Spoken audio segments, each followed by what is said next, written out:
Hello creatures of YouTube, Charms here, and today I am making this video because it was a very interesting day yesterday. As I was sitting on my ass doing jack shit while browsing GameSpot, I found a very intriguing article titled along the lines of Fallout 4 PC port mods next gen consoles. It's not exactly titled like that, but it's something like that. I'll post the link to the article in the description box below, and you guys can go take a look at that if you want.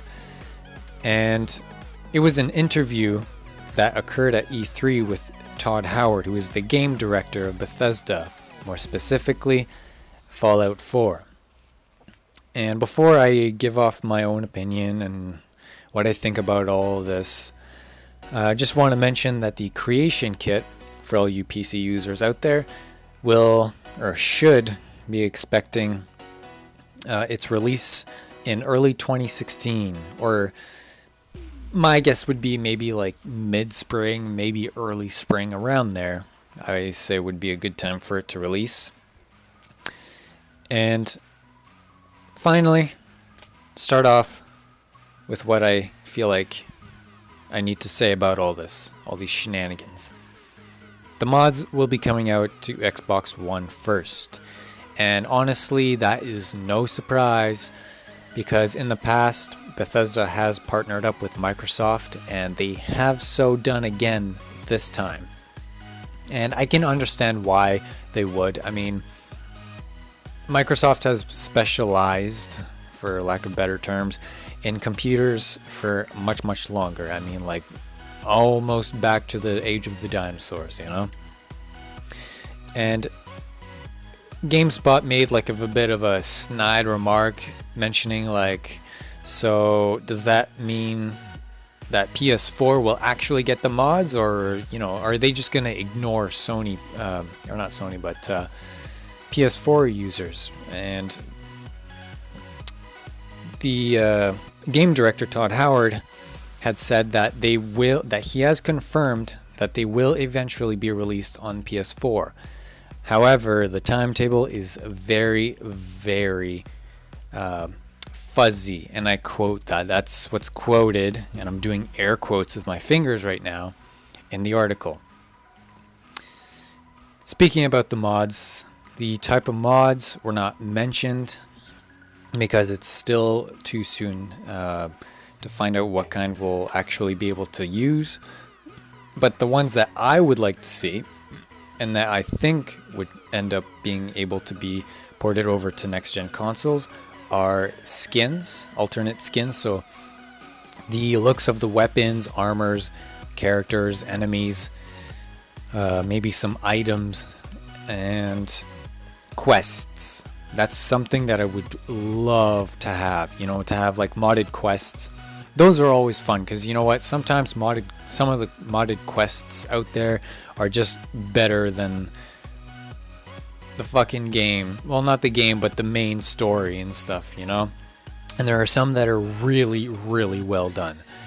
Some, on the other hand, just aren't that well and they're just kind of shitty and nobody ever plays them. But on note, I don't think there's going to be any graphical enhancement mods like those very popular E and B mods where it enhances the environment, or you can tweak it any way you want. You know, you can add more flora, you can add more grass, have the water shine more, make it more realistic, add some weather effects and all that, add some intense coloring, you know, to make things more interesting, to change things up, to make things more to make things feel more immersive to the player. However, on the flip side, you know, this sounds all great and all, but I was reading in the comments that, I mean, it was 50-50. Some people were for it, some people were against. And actually there was maybe that 1% that was like in the no man's land. They were undecided or whatnot. And some people have mentioned that they think it's actually impossible to do because they say that you need full control of the game files and have the capability of configuring the ini files. Now, me personally, I'm not too much of a computer nerd. I don't really know how any of this works, so I'm not going to talk about it really. And I mean, I have played around with the ini files, but that's mainly just to fix some glitches for a couple video games that I've had on the PC that wouldn't just work just right for me. However, some people think that it can work. I hope that it does work. You know, I really want to be able to play like new quests and see new weapon skins. I think it's great. But some people think that it's going to end up being a cash grab. Now, this is the downside about mods that will be ported, if it does work, over to next gen consoles. And, you know, it really does, it would suck if we had to pay for mods. Like, since when did we ever have to pay for fucking mods? I mean, there are tons and tons of them. I know Steam tried it, you know, for like the more popular mods, that it would actually need or that they put a price tag on it, you know, to support the modders, you know, give them resources, just a bit of income to help them along the way. But that obviously backfired and just shat in their face. So they dropped all of that, they apologized, blah blah blah, and the end. Basically, that's what happened. And frankly, I think it's gonna be the same fucking thing if Bethesda and Microsoft decide to put price tags on these mods. And a lot of people are not gonna be happy about that, you know, because mods are free, you know, or at least they should be. I don't see why they should need a price tag. The only mods that really deserve a price tag are those that are like full game conversions, you know. I mean, not like just any game conversion, but you know, there are some successful ones, you know, like the remake of Black Mesa and Stanley's Parable. Like, that was a really good game. I enjoyed that a lot.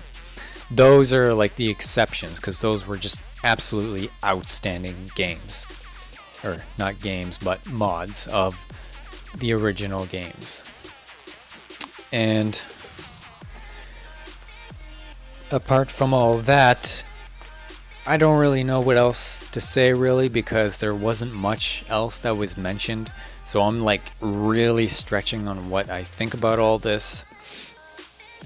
And if you guys enjoyed the video, please subscribe, comment, and share, or share, subscribe, comment, whatever order you want to do it in. I don't care. And just try and stick around for any future videos if possible, and I'll see you guys next time.